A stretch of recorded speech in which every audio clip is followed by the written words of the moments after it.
An 18-year-old is suspect in the deaths of two family members found inside a home in Elk Grove. The suspect, Noah Battaglia, arrested on suspicion of homicide. Sacramento City Council will vote today on an ordinance which would create entertainment zones in the capital city. Those zones would allow people to freely walk around with alcoholic beverages on places like K Street. Rob?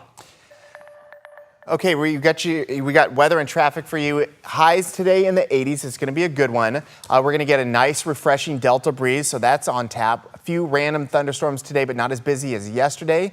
And then for traffic, it is getting busy everywhere. We've got highs, by the way, in the mid-90s. It's going to be a hot weekend ahead, but no triple digits.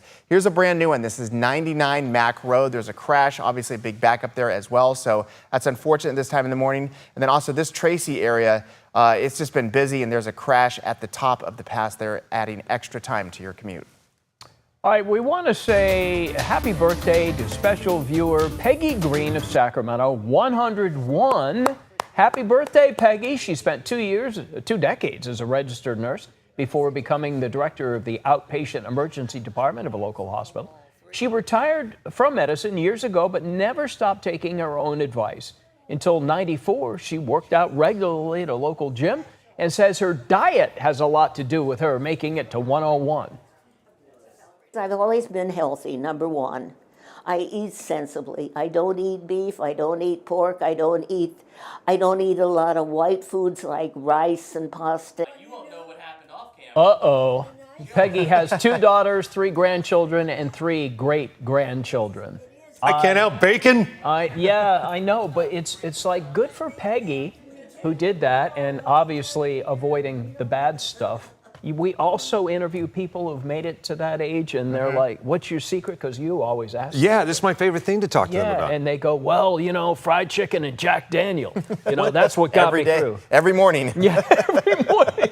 I've interviewed so many of these people that make it past 100, and if I could just pass on to you what they tell me, they say the more broadcast television they watch, specifically ABC10.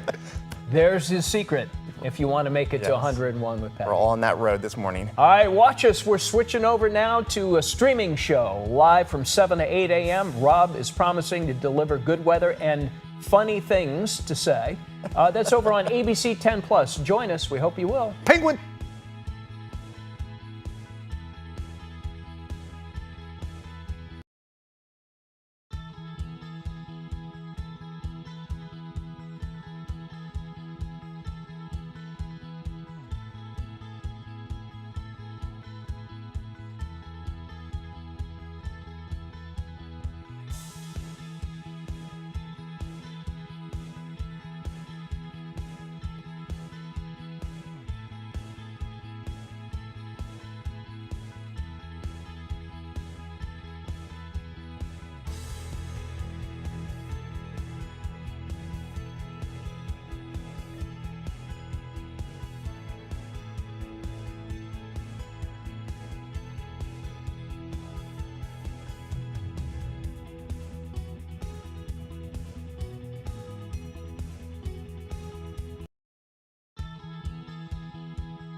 We are live on ABC10 Plus. We are streaming. Glad you're here with us. I'm Walt Gray. Let's take it over to Rob now. Rob, talking about what a great day yesterday was. Hopefully, we got more of the same today. I'm going to say something that's going to be somewhat controversial. Oh, okay. I'm all for that. The streaming show, full of controversy from me. I thought yesterday could have been warmer. And let me explain why. The kids were swimming around the pool. They just kept complaining about how cold the water still was, right? And that's one of the things is that we are in this stage where the highs in the afternoon start creeping up, but the lows are still down there. The lows are still in the 50s. So what you really want to watch for is when the lows start creeping up into the 60s, that's really when the water temperatures naturally start coming up as well. So that's one of the secrets there. Warm afternoon for sure, but the water's still pretty cold out there. And that's really good to know for this upcoming weekend. If you're planning anything outdoors, it is going to be hot.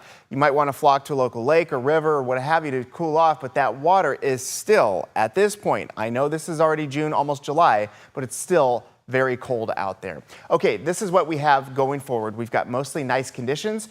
We're looking at warm 80s today. This is a bit of a cool down compared to yesterday.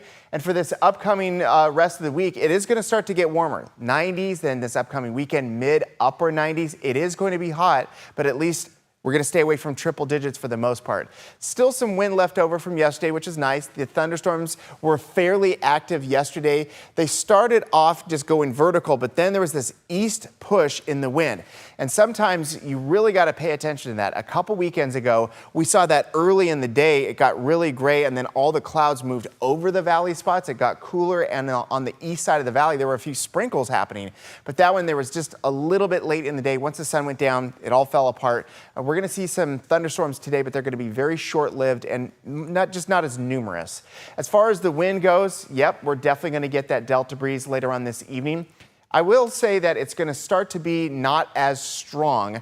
It's mostly still happening, but again, not too strong and much later in the afternoon. So there's a benefit, it's something to look forward to, but it's going to start weakening up, and that's one of the reasons why we're going to start to see the temperatures come up as well. Getting out the door early this morning, a solid mix of 50s and 60s. We've got 60s for the foothills, 50s down below that. This is the thermal belt for a reason. We call it that because once you go up for about 1,000 feet, it gets a little bit warmer. Once you get above that, then clearly you start to cool off. Great temperatures outside today, 60 in San Francisco. By the way, this is that time of year where we get that June gloom effect where it's warm inland, it starts to draw in some of those marine layer clouds, and then it just kind of sits there through a good chunk of the morning, doesn't really bust up and clear up until later on in the late morning. And that's not even for all places. Once you get over into the Sunset District for San Francisco, sometimes it doesn't clear all day. Getting back to the valley spots, we've got 82 degrees with lots of sunshine closer to sunset. Then once it happens, obviously we start to cool down. And we're looking at the 60s before midnight tonight. Another look very quickly at the mountain showers and thunderstorms. We've got quite a few, but again, I don't think they're going to last very long, just very spotty rain. But so many people are off work, off school this time that people are recreating, doing things out there. Just remember, hey, there's always a chance late in the day, anytime we have a bit of moisture out there, which is what we have later on today. Looking ahead to the weekend, we've got some hot conditions, but like I mentioned earlier, at least we're staying away from triple digits for now. For a quick check on traffic, it's 7:03 early this morning. We're going to talk to CHP Officer Trista Drake. And I've just noticed doing this for a while and been in this area, it's about now when we start to see some Sacramento commuters hit the road. Is there anything they should be worried about this morning? Good morning. You're right. We definitely start to see traffic pick up this time of morning, but actually our commute is still looking good overall. We do have a crash northbound 99 at Mack Road. That's in the clearing stages. Everything is off to the right shoulder there. And out on surface streets, Watt at Fair Oaks, a crash that was blocking. Looks like emergency crews are just finishing up there as well. But really no other major issues here in the Sacramento region. So again, looking pretty good. Just a little bit slow as you get onto the causeway out of West Sacramento. That's pretty much the only place here in Sacramento that I do see much of an issue. So good news all around still. Back to you. All right. Thank you, Trista. All right. A standoff in Rancho Cordova involving an armed suspect ended peacefully overnight. Deputies telling us it started along Moraine Circle at about 8 p.m. Reports of a cell phone robbery. The suspect reportedly barricaded himself inside a home, surrendered at 3 a.m. Surrounding homes were asked to either evacuate or shelter in place throughout the incident.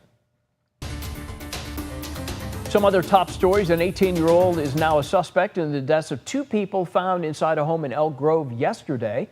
Elk Grove police say they were called to a home on Triplefin Way, found two people shot. Two family members were at home during the shooting. They were questioned.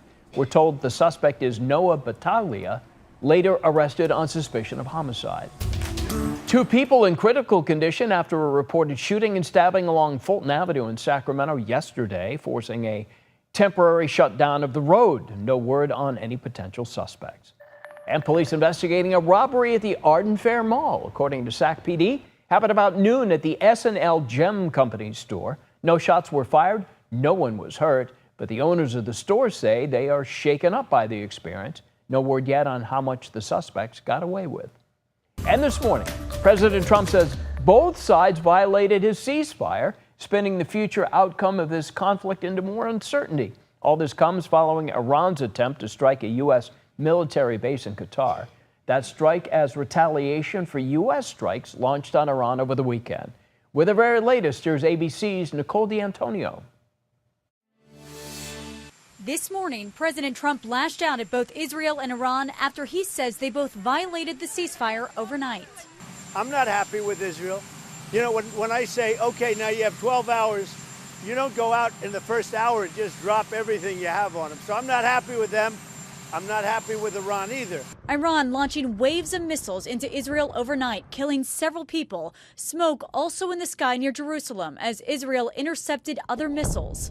On Monday, Iran launched a missile attack on an American base in Qatar, targeting the largest U.S. military base in the Middle East and home to nearly 10,000 U.S. troops. This is why they chose Qatar, because Udeid Air Base, is one of the most important bases for United States in the greater Middle East, not only in the Middle East, in the greater Middle East. The Pentagon says 13 of the 14 missiles were intercepted. The other one didn't make it. President Trump calling it a, quote, very weak response, and even thanked Iran in a post online for giving the United States early notice, which made it possible for no lives to be lost and nobody to be injured. It comes after the U.S. struck 3 key Iranian nuclear sites over the weekend. Administration officials say their goal was not focused on a regime change. President Trump posted on social media overnight saying the ceasefire is now in effect and warning the two countries not to violate it. Nicole D'Antonio, ABC News, Washington. Well, closer to home, you might see smoke from a controlled burn later today in Rancho Cordova. Happens 10 this morning along the American River at Hagen Park. Sac Metro fire crews, along with CAL FIRE, are going to oversee the controlled burn. Set to wrap up at about 2 p.m. Another controlled burn is set to be had tomorrow in Mather. And happening today, Sac City Council expected to vote on an ordinance which would create entertainment zones in the capital city. Those zones would allow people to freely walk around with alcoholic beverages in places like K Street. And more than 9,000 homes could be coming soon to the West Natomas area, but not everybody's excited about that. This map shows where the housing project would be located north of I-80 near Garden Highway. Last night, the Sacramento County Planning Commission moved the plan forward. ABC10's Gajpal Sangha now has more on the split feelings community members had about the project. On the edge of West Natomas, the Upper West Side wants to transform over 2,000 acres of farmland and open space into homes, parks, and a brand new town center. This project is better located than any other large-scale master plan in the region. The plan includes more than 9,300 homes and a promise to create thousands of jobs. Representatives of the developers say only 1,524 acres would be built out, allowing more than 500 acres near the Sacramento River as an agriculture buffer. This project will be the first all-electric community, and we think it's the right plan in the right location. But not everyone is convinced.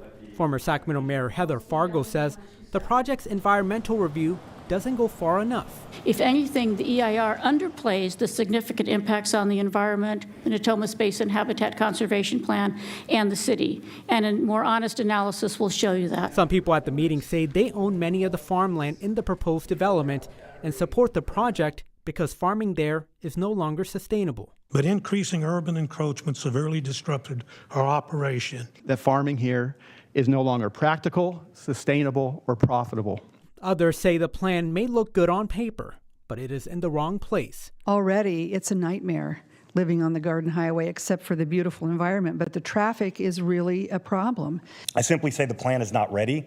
Today is not the day. There's still much more work to be done to make this the right plan. This debate also reopens a 2002 agreement between the city of Sacramento and the county, which aims to stop the county from approving large-scale development in the Natomas area. But county documents say it is resuming development applications at the request of Natomas landowners. Gosh, Paul Sanga, thank you. The Planning Commission voted 4-0 to move the West Side project forward. Final say now goes with the Sacramento County Board of Supervisors. They'll be voting on the project in a future meeting. Still to come, will tariffs impact back-to-school sales? What a major retailer is saying as parents are getting ready to shop for supplies this summer. Mark. Hey, good morning. Usually in the summer, you get a big Marvel movie. This time you get a big Marvel series. 3 episodes have dropped of Ironheart on Disney+, why it's awesome and how it's connected in multiple ways to Sac State football. We'll be right back.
month, I traveled to Diablo Grande. It's a resort community in the Stanislaus County foothills just west of Patterson, where I talked to local leaders and residents in their homes. Diablo Grande was once envisioned as a golf resort paradise. Now it's at risk of going dry. The community's water district says it has no choice but to hike water rates by hundreds of dollars a month. This as it searches for a new water source. State and county leaders say they can't help, leaving residents asking, is anyone coming to help? It's very hard to believe that, there isn't an entity that can come forward and help us find a solution, find a way out of this. The resort community of Diablo Grande now fighting to stay afloat. For now, the water is still flowing, but for how long and at what cost? Watch this story on To the Point with Alex Bell. Back to you. All right, thank you, Luke. Researchers at the Marine Mammal Center in Sausalito looking to protect animals, not by researching the animals themselves, but researching people. Each year, they say at least a third of rescued animals suffer from harassment on the beach. That adds up to more than 250 instances just last year. People impacted the well-being of animals. That could be anything from people just getting really close to the animals, to petting them, to touching them, to trying to feed them, pouring water on them, even things where people are dragging these animals back into the water. Researchers have identified two personality types that typically harass marine wildlife, sometimes without even realizing it. One is wildlife protector, people who think they're helping an animal by interacting with it. The second is experience seeker, which can include people who want to get close to the animal. They hope this information will help them better relay the message to keep a distance from the animals. Time now for dollars and cents, and home sales getting an unexpected bump last month. Experts thought sales might slip. The National Association of Realtors says they moved up 0.8% compared to April, but high home prices and interest rates still keeping home sales historically low. It was the worst May for home sales since 2009. Triple-digit heat blanketing large parts of the country is cranking up the heat on electricity companies. Grid operators asking plants to go to full power. The demand also sending wholesale prices for power through the roof. Prices in Boston, for example, 8 times higher Monday afternoon than Monday morning. Oil prices, though, sliding in overnight trading after President Trump's declaration of a ceasefire between Iran and Israel. Brent crude futures at one point down more than 4%. And Target promises 2024 prices for 2025 back-to-school season. The retailer says it'll keep prices steady on many back-to-school items this summer. It also says its sales event, Target Circle Week, will run for a week starting July 6th. All right, coming up, we'll have a look at the top stories we're following to help get you out the door.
This is an ABC10 morning news update. I'm Walt Gray, and here's what's happening. More than 9,000 homes could be coming soon to West Natomas, but not everybody supports that. Some against it say the project's environmental review doesn't go far enough. Supporters say they're on board because farming is no longer sustainable in that area.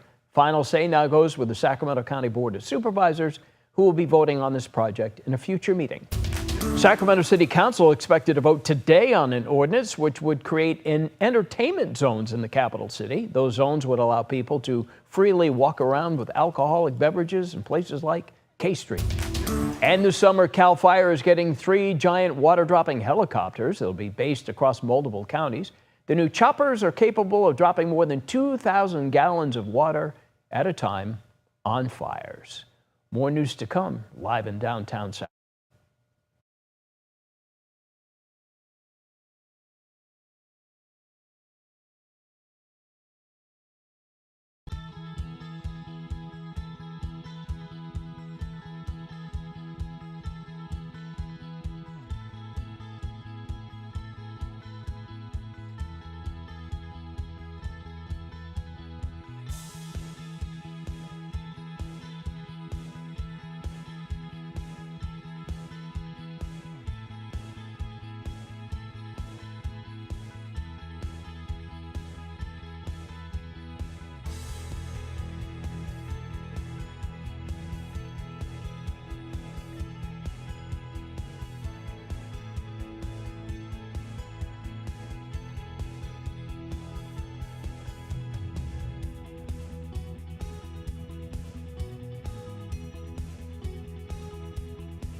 All right, we are going to be watching for some changes today, but I think that are very beneficial. In fact, yesterday we saw lots of highs in the low to mid 90s. It was a hot one, but then we cooled down really quickly.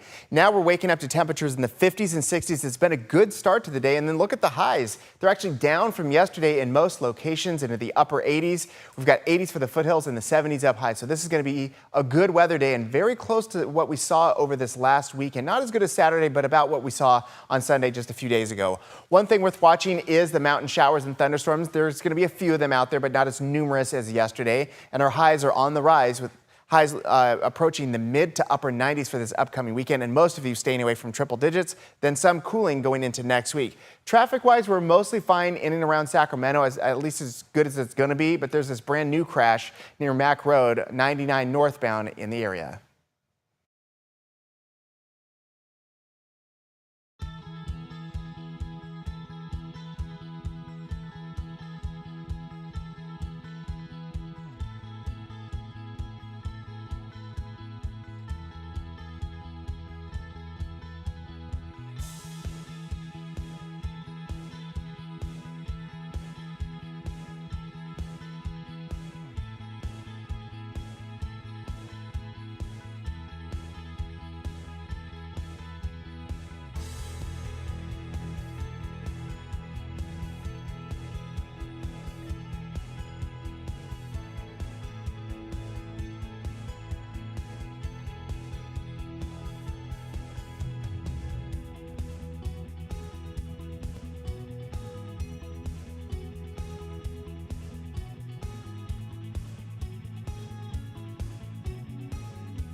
Thank you for joining us on ABC10 Plus. We are streaming live and continuing our coverage of the deadly Lake Tahoe boat incident. 8 people now being confirmed dead after that boat capsized in stormy waters. 2 others still in the hospital. And we're hearing from the National Weather Service in Reno, who says an unusual weather system came through the high country. You go back and look at the radar data, you'd be like, okay, there's some showers there, but you wouldn't have expected those to have produced intense winds on the lake. The identity of the victims has not been released. The mayor of South Lake Tahoe is urging people to consider hiring a boat captain if they're not familiar with the lake's unpredictable conditions. And pushback this morning from a nonprofit against a plan to sell off areas of the Lake Tahoe region. The plan by Senate Republicans requires the federal government to sell off 3 million acres of public land. This would include areas managed by the U.S. Forest Service and Bureau of Land Management. These public lands are what make Tahoe Tahoe. And without that, potentially in the future, is really scary to think about what it would look like in Tahoe. The land sale part of a broader Republican housing plan, but it's drawing fire from both sides of the aisle. I urge my colleagues to oppose any plan that would supersede the will of our local communities. This didn't go through any hearings. There wasn't any process that was followed to designate these lands as surplus lands. The proposal is included in the Senate's budget reconciliation package. Does face a long road ahead in Congress. We're still waiting to hear back from the U.S. Forest Service and USDA about the proposal. And we continue following that record heat wave hitting the East Coast. Parts of the country now bracing for heat like they've never felt this time of year before. In New York City, the city's seeing its hottest temperature since 1888. In Baltimore, humidity had it feeling like 113 degrees. A power cut left passengers stranded on an Amtrak train for more than an hour. No air conditioning. Electrical grid struggling to keep up with demand as people are cranking up the AC. Check that out, Rob. So what is the East Coast handling today, as our weather is actually pretty good? The East Coast is still dealing with heat, but in some places that the peak heat has already passed. Okay. But it's all about recovering from something like that. Yeah. That's a shock to the system. At least we could say that it didn't really happen necessarily over the entire weekend. But overall, where we're going is going to be a hot weekend ahead. In fact, if you go back and look at this last weekend, it'll be extremely rare to get anything like that for 3-4 days in a row on a weekend. But we're going to get one more taste of the 80s before we start to really warm up going into this upcoming weekend. And that day is going to be today. Nice little drop in temperatures by 3, 4, 5 degrees compared to yesterday. So I do think you'll absolutely notice that late in the day. And while we're still looking at showers and thunderstorms in the mountains, we're just not going to see that many of them compared to yesterday. This weekend is going to be hot. Not looking at records, which is going to be very helpful because we don't want any part of triple-digit heat during these long days. And I don't think we're going to get there for the most part, although some of you get really close to 100 on Saturday and Sunday, especially if you're outside of that Delta breeze influenced area. Okay, what about that wind tonight? Are we going to get it? Yeah, I think it'll be pretty solid, 15 to 20 miles per hour between about 6 and 9 p.m. Same thing with tomorrow, very efficient and very helpful if you want to just save some money, open things up, get a nice fresh breeze blowing through your residence. Remember, hot air rises, so upstairs is really important. You get that open, and that's going to evacuate some of that air up high, and also it allows the cooler air to come in, which is actually denser and heavier and starts to move things out downstairs where you want to have multiple windows open. Cross breeze is the key. Make sure you do this between 6 and 9 p.m., and then you can go ahead and lock things up through the overnight hours just for your personal safety. Okay. Moving forward with the sunset conditions, if you liked yesterday and the way that things played out at the end of the day, same thing tonight with 75 degrees right around sunset and also breezy as well. Very helpful weather conditions going into this evening. However, it's not going to last forever. We're going from the 50s to the 80s today. It's going to be warm, sunny, and dry in the valley spots. And in the Sierra, we do have a chance for a few random showers and thunderstorms. They're very short-lived, not going to last very long, but that's one spot that could see some active weather. Today's temperature arc is a good one. 80s for a little bit, then back to the 70s before the sun even goes down. Our records in the books are impressive and ugly. 111 degrees in a late June day. It just goes on forever, and we're not looking at anything like that for a while. In fact, I don't even see triple digits in the forecast going into next week as well, so we're in a good spot. 81 degrees by 7 o'clock in the evening. We've got 9 o'clock temperatures in the 60s, and just before midnight, many of you crossing over into the low 60s, maybe even the upper 50s. So it's going to be a good evening ahead with lots of overnight cooling. There are those showers and thunderstorms. Again, not much drift with those. They're going to go up. Then as the sun comes down, they're going to go down as well.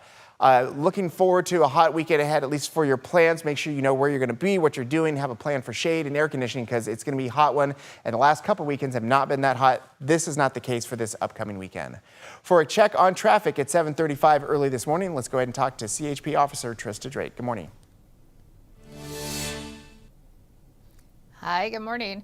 We are still looking pretty good in Sacramento. We did have the one earlier crash northbound 99 at Stockton Boulevard. Looks like that has cleared everything out of the roadway there. Just a little bit slow though as you make your way up to that 50 connector on 99. But looking at our overall picture, we're in great shape still. A little bit slow as you get onto the causeway and then starting to see the normal commute traffic pick up on 80 and I-5 this morning. But again, really nothing in the red this morning. So again, overall we're looking good. The commute is pretty quiet here in Sacramento. Back to you. All right, Officer Drake, we thank you. There's also a new health curriculum making its way into some Modesto elementary schools. Not everybody's on board with this. It's called Puberty Talk. Now set to enter 5th grade classrooms, Modesto City. It includes lessons on hygiene, nutrition, growth, and development, and is expanded to cover gender identity and expression, internet safety, and human trafficking. The district approved the curriculum with a vote of 5-2. Parents in the crowd were split. I'm completely appalled by this material that could potentially be shown to our children. Not only is it presenting radical gender theory, that queer theory isn't theory at all, it's clear indoctrination. This material as a whole is not appropriate for our children. And the research is clear. Educating our kids keeps them safe. Research shows that inclusive education contributes to safer school climates, reduces bullying, and improves mental health outcomes for all students. So lessons on the curriculum will begin in the next school year. Parents are still going to be able to opt their child out if they wish. The decision also includes a new partnership with the Stanislaus County Sheriff's Department to deliver lessons focused on human trafficking and online safety. Republicans in Congress now pushing for an ease on regulations for gun silencers and short-barreled rifles. Those changes are currently included in the major tax and spending cuts package. Georgia Republican and gun store owner Andrew Clyde first pushed for the measure in the House, removing silencers from a 1930s law, eliminating a $200 tax and reducing background checks. The Senate version goes further, adding sawed-off rifles and shotguns to that list. Republicans say it's about protecting gun owners' rights. Democrats warn it could help criminals and shooters avoid detection as the bill moves through Congress before the president's July 4th deadline. A major court decision affecting the Trump administration's crackdown on undocumented immigrants. With that and all the details, here's ABC's Andrew Dimber. The Supreme Court handed a legal victory to the Trump administration, allowing for the deportation of some immigrants to any country. The ruling overturns a lower court order which blocked the deportation of several detainees to South Sudan.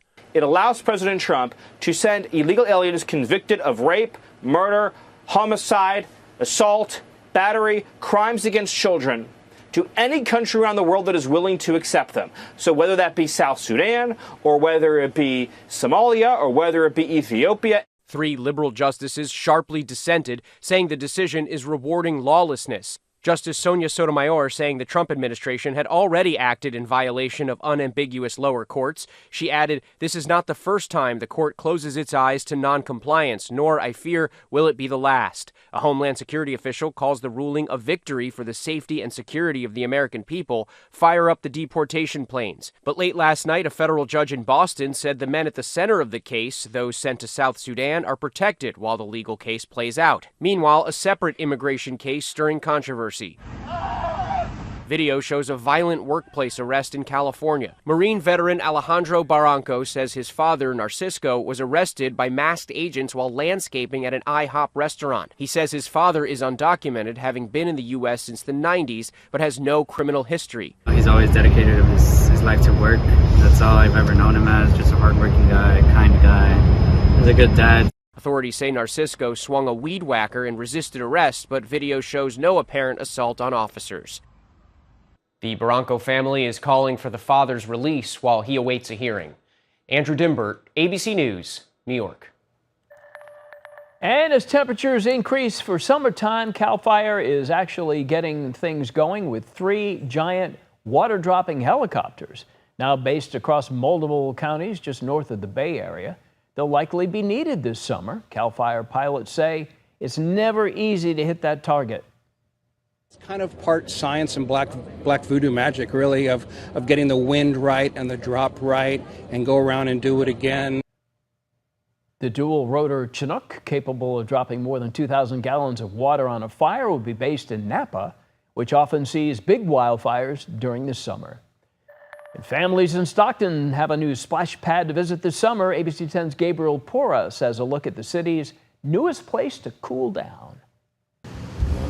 Joining the tireless tempo of traffic is a new tune in downtown Stockton. I just hear kids' laughter, the sound of the water just hitting the splash pads going, and the children yelling and screaming and chasing each other.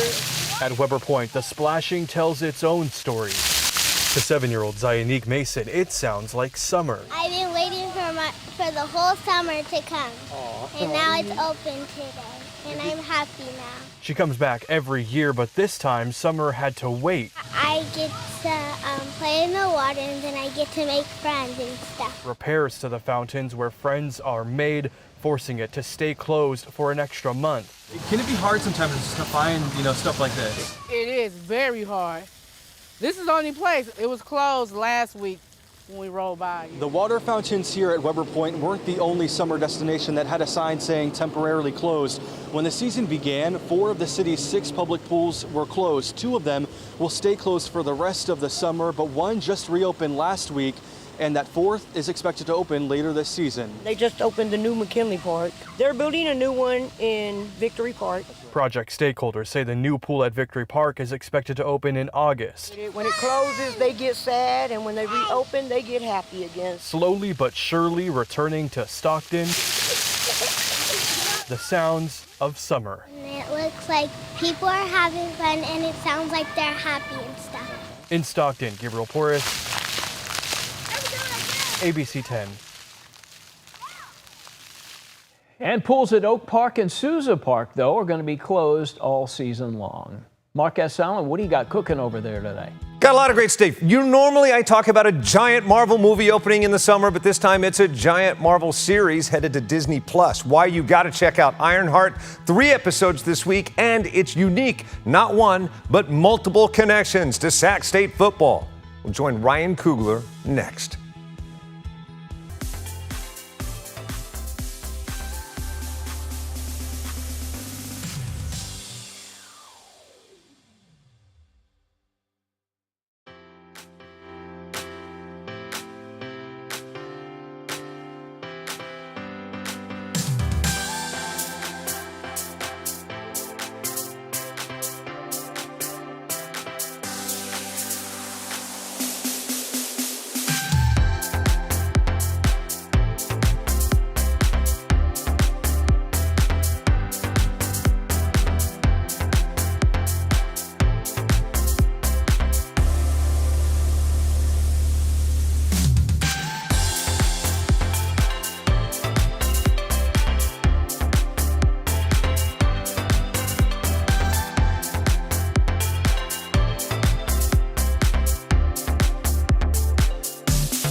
Hey, welcome back to ABC 10 Morning News. Thanks for watching on the ABC 10 Plus app, or as my doctor calls it, ABC 10 Positive. This is a time to take a tiny look at something I'm going to expand on in a bigger Take a Look Friday. I'm talking about Disney Plus, their new series. It is Ironheart, and it's awesome. If you're a big Iron Man fan, if you're a big Black Panther fan, Wakanda Forever fan, you are going to dig it. Riri, the character you see there, started out on Black Panther. She expands to this, paying tribute to Tony Stark. She builds her own iron suit, and the action explodes. Take a look. I can give you the tools to help you carry out your vision. But anyone who's ever accomplished anything iconic in life has had to do some questionable things to get it done. What will you do, Riri? You've bitten off a hell of a lot more than you can chew. I could chew a lot.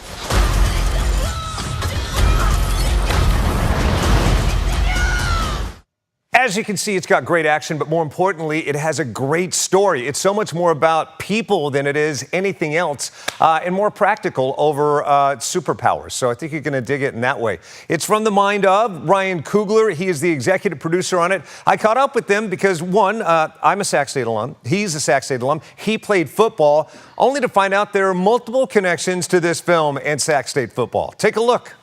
Worthy, good to be here with you. Wonderful to have you. Thank you for being. As I talk about Dream Team, because we are Sac State alum, football as well. Stingers up. Hey! I'm not, but I'm alum's wife.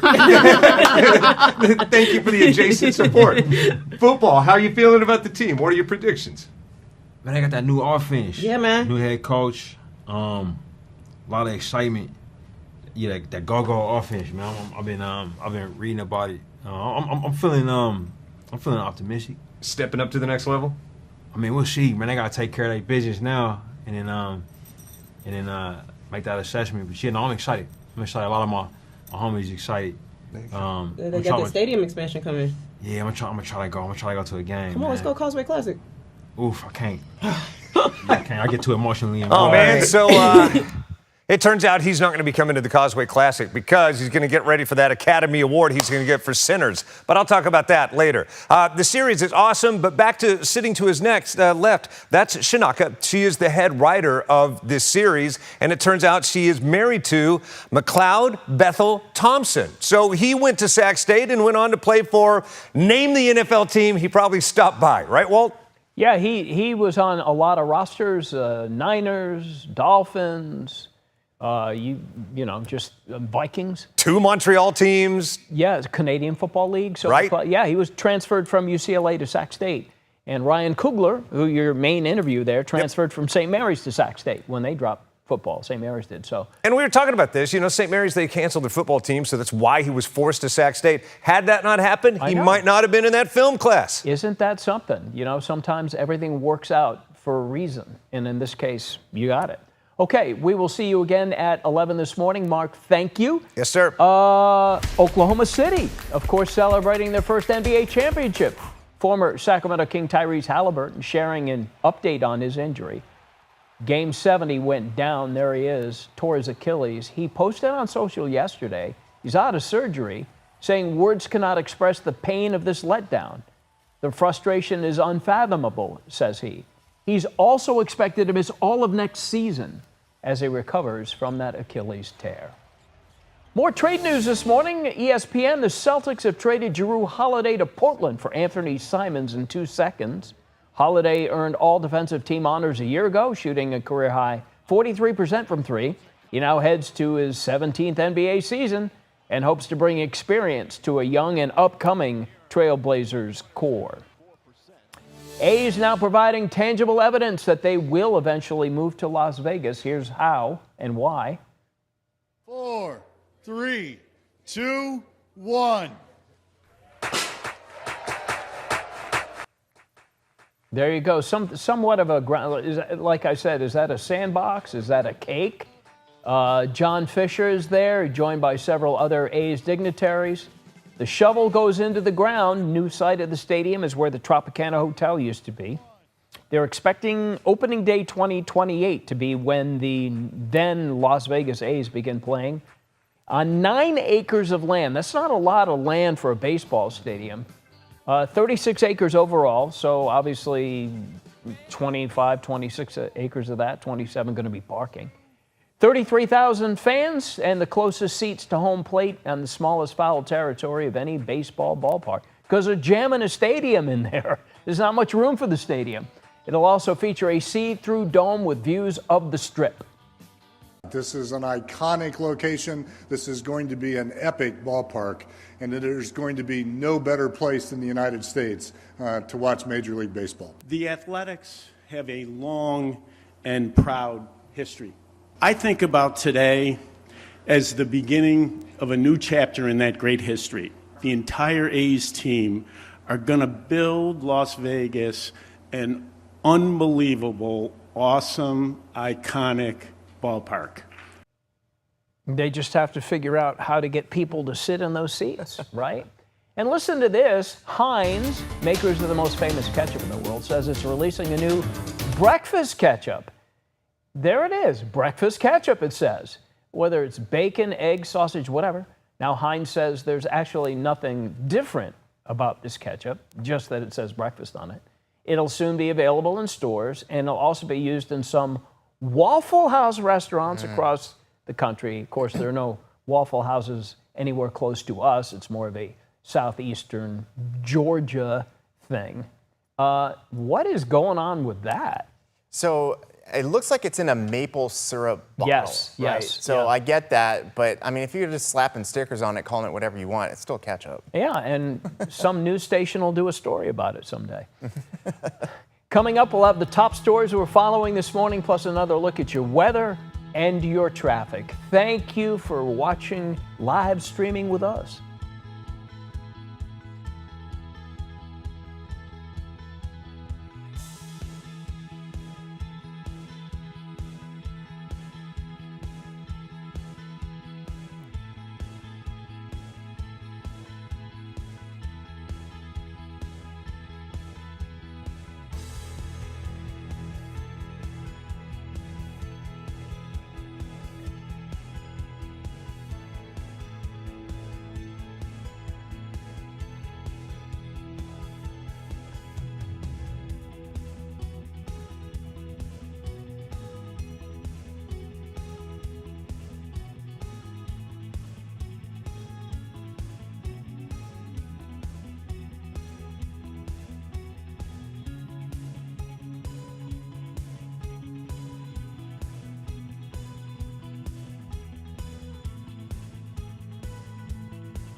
This is an ABC 10 morning news update. I'm Walt Gray, and here's what's happening to the moment. A standoff in Rancho Cordova involving an armed suspect ended peacefully overnight. Deputies tell us it started along Moraine Circle at about 8 p.m. Reports of a cell phone robbery.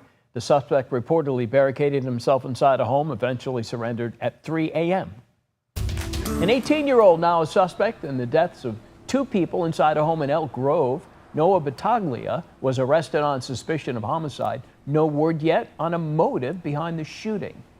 More than 9,000 homes could be coming soon to the West Natomas area. Not everyone supports it.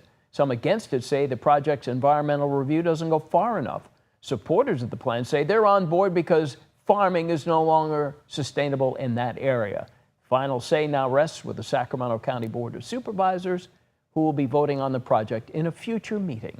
Rob, nice day today. A really nice day. It's very similar to what we had over the weekend. Not quite as cool as Saturday's low of 81 degrees, or excuse me, high of 81, but we're moving in the right direction. We've got lots of 50s out there. Sorry for blocking it, but just take my word for it. Lots of 50s out there. We've got 88 for the high in Jackson, 88 for the high in Elk Grove, and 86 for Vacaville. So we're in good shape with widespread 80s across the board, with some of you in Stanislaus County, 93 Modesto, or far north of Sacramento, you're looking at 93, 94 for places like Chico, Yuba City, Marysville, some of those spots.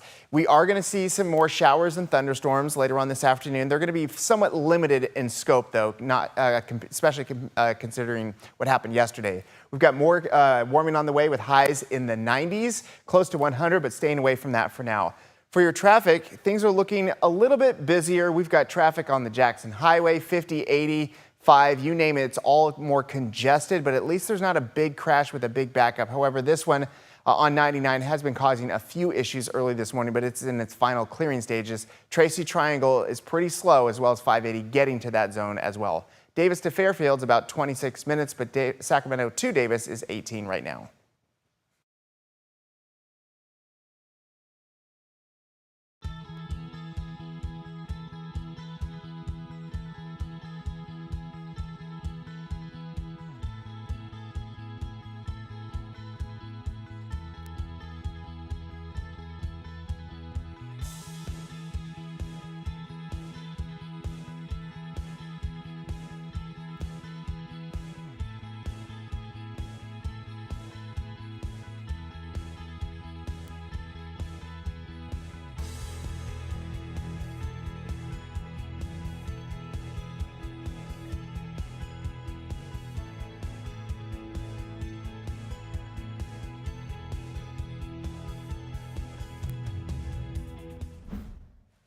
All right, here's what's coming up in 56 seconds. The ABC 10 Plus recap. A look at the headlines you may have missed. Then at 8:30, an inspiring collection of stories of hope from our To The Point team. Then your California Life's at 9. Then after that, 9:30, take a look, previewing How to Train Your Dragon. Mark S. Allen is training dragons today.